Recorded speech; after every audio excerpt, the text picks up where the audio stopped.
apa bangunan pertama yang ada di atas muka bumi?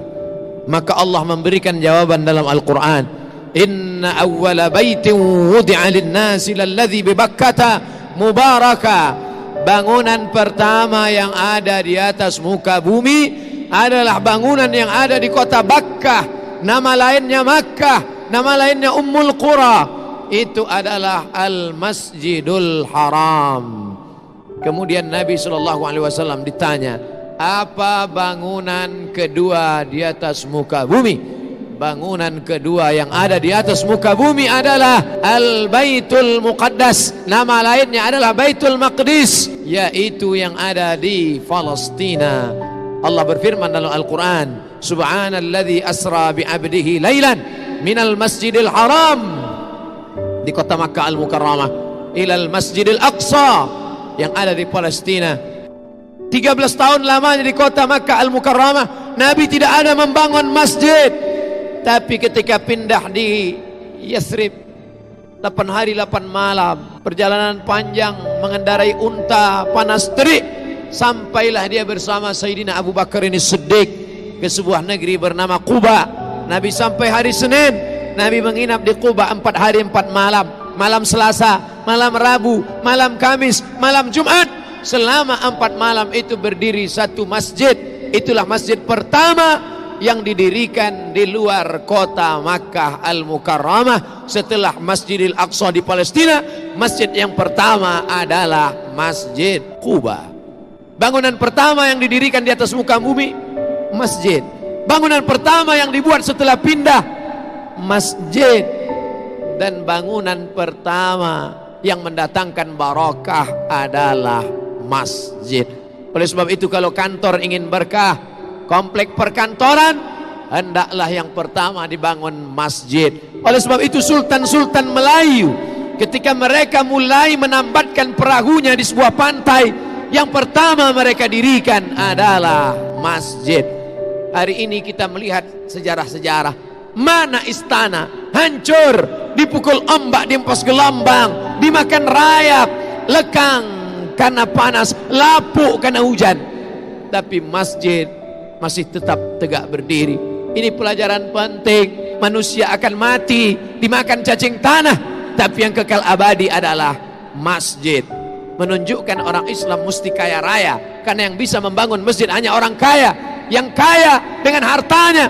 Man bana masjidan, siapa yang membangun masjid, banallah mislahu baitan fil jannah, maka Allah sudah membangunkan untuknya satu tempat dalam surga. Man bana masjidan, siapa yang membangun masjid dengan hartanya, titik piluh keringatnya, banallah mislahu baitan fil jannah, dibangunkan untuknya satu tempat dalam surga. Tapi Allah adil. Bagaimana dengan orang miskin yang tak bisa membangun masjid? Man shalla itsnatai asyrata rakaah, siapa yang salat sunat 12 rakaat fil yaumi wal lailah, sehari semalam, siang 12 jam, malam 12 jam, dia laksanakan salat 12 rakaat, 2 rakaat sebelum subuh, 4 rakaat sebelum zuhur, 2 rakaat setelah zuhur, 2 rakaat setelah maghrib, 2 rakaat setelah isya, 12 rakaat salat rawatib qabliyah ba'diyah muakkad setelah salat fardu, sebelum salat fardu. Banallah mithlahu baitan fil jannah, Allah juga membangunkan untuknya satu tempat dalam surga. Manusia mati, meninggalkan dunia, rumah yang besar diwarisi oleh anak-anak, diambil oleh istri, mungkin dia akan menikah dengan laki-laki yang lain. Berapa banyak orang membangun rumah tapi dia tak pernah menempati rumah itu. Berapa banyak orang membeli mobil, kendaraan mahal, tapi dia tak pernah menaikinya. Berapa banyak pencari rezeki tapi rezekinya dinikmati orang lain.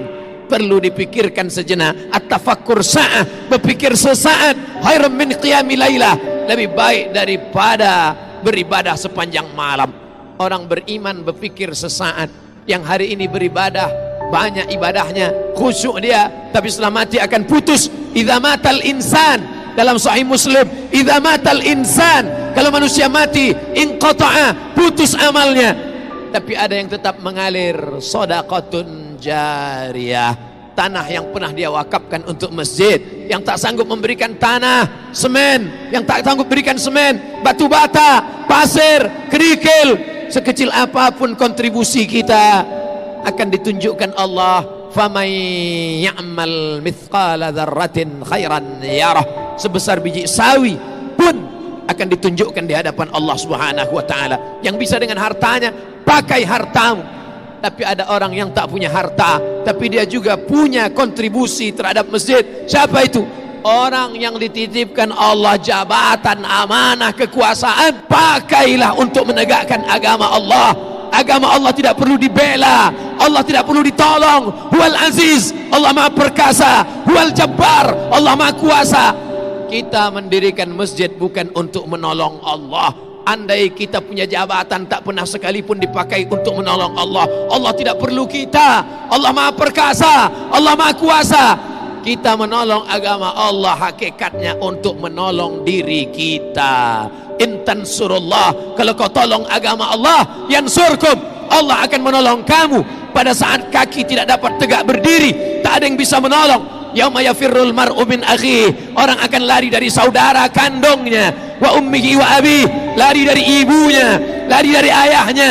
Wa sahibatihi wa bani, lari dari istrinya, lari dari suaminya. Anak-anak tak bisa menolong. Likulli imri'in minhum yauma idzin sya'nun yughnih. Maka pada saat itu yang bisa menolong hanya amal, amal, amal. Salah satu amal yang kekal abadi adalah membangun masjid. Hari ini ibu-ibu yang datang salat Jumat, sampaikan kepada anak-anakmu pulang dari salat Jumat ini, katakan, nak, kau mesti kaya. Anakku, kau mesti punya banyak uang dengan cara yang halal. Aku mati, kau akan membangun masjid, nak. Maka amalnya akan mengalir walaupun kita sudah mati meninggalkan dunia. Hari ini bapak-bapak yang salat pada salat Jumat perdana di masjid kebanggaan orang Batam, orang Kepulauan Riau, orang Sumatera, orang Indonesia, megah tegak berdiri sebagai orang Batam, sebagai orang kepulauan, sebagai orang Sumatera, sebagai orang Republik Indonesia. Kita bangga dapat tegak berdiri di atas muka bumi Allah, masjid tempat menyembah, mengagungkan, memuliakan Allah. Tapi jangan bangga sesaat kalau sampai satu waktu saja kosong masjid, tidak ada solat berjamaah. Zuhur, asar, masa genting, siang, maghrib banyak orang datang, subuh tak ada yang datang. Istahwadat alaihimus syayatin, satu kampung, satu negeri sudah dikuasai oleh syaitan. Oleh sebab itu, maka ini solat kita laksanakan menurut tuntunan Quran dan Sunnah Rasulullah sallallahu alaihi wasallam.